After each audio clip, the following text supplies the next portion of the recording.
ხელოვნების ოვერდოზა მივიღე რომში მოგზაურობისას. ყველაზე ცუდი მომენტი იყო ის, რომ 4 დღე რომში ყოფნა საერთოდ არაფერს არ ნიშნავს. იმდენი მუზეუმია და იმდენი ისტორიული ადგილია, даже თქვი კიდევაც, რომ რომში ვაფშე მუზეუმის გახსნასაც აზრი არ აქვს. მთელი ქალაქი მუზეუმია საერთოდ, სადაც არ უნდა წახვიდე, ყველა ქვას ისტორია აქვს და ასე შემდეგ.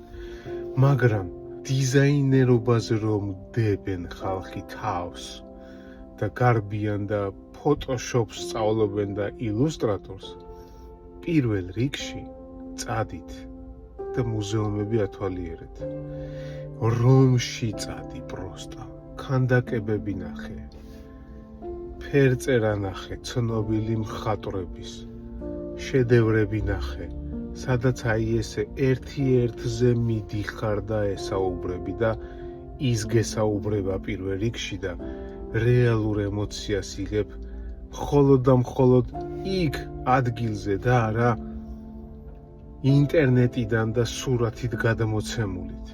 ამიტომ სანამ მოინდომებთ რაღაცის სწავლას და სანამ ფოტოშოპ და ილუსტრატორ დიზაინერობაზე დადებთ თავს, ჯერ მუზეუმები ათვალიერეთ, ჯერ მიიღეთ ის, რაც მისაღებია.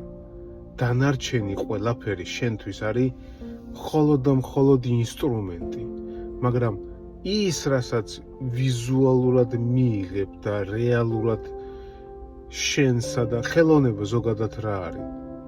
შემოქმედსა და მაყურებელს შორის დიალოგი.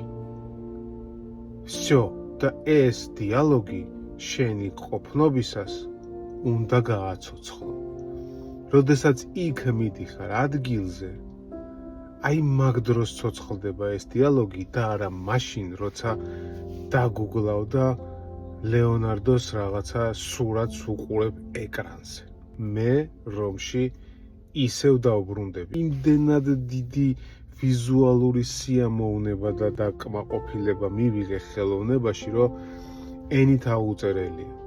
უბრალოდ აი გაოგნებული ვიყურებოდი აქეთ-იქით და ვნახე ის რაღაცეები, რაც ბავშვობაში მხოლოდ და მხოლოდ წიგნებში მქონდა დათვალიერებული და მთელი ცხოვრება ვოცნებობდი, რომ მენახა. და ეს არ იქნება არც პირველი და არც უკანასკნელი.